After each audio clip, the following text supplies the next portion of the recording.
camps in lots of different places and stuff. And that's the thing with First Nation people is that Sean Smith is a Yukon First Nations citizen.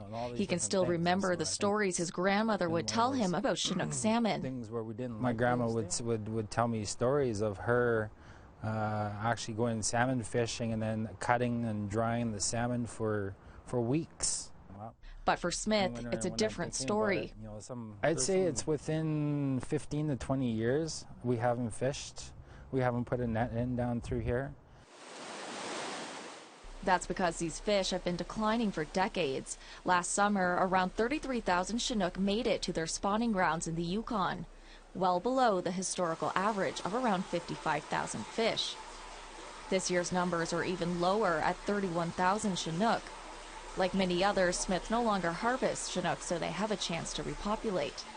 It's something that that definitely has affected the cultural connection to the river, and that's a piece that should really be understood by the younger generation that are coming up.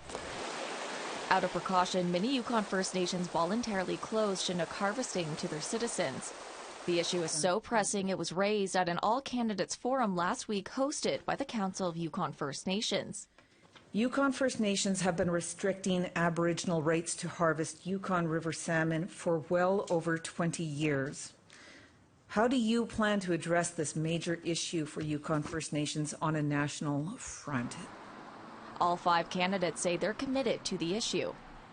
I've got a little boy, and I really do worry that he's never going to have an opportunity to fish for salmon.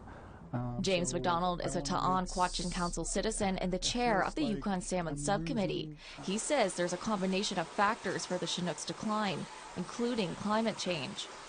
Salmon are a cold water fish, so they like cold water, and the warming temperature we think has had a detrimental impact on their mortality in river. With the federal election right around the corner, he wants to see a vested interest in Yukon River salmon.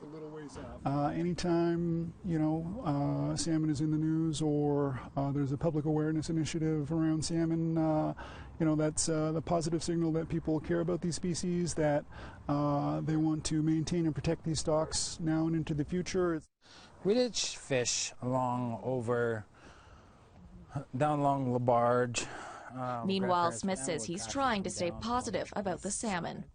If we want to have hope and do what we can to really put our efforts to help the salmon recover, those are things that we need to do in a bigger picture.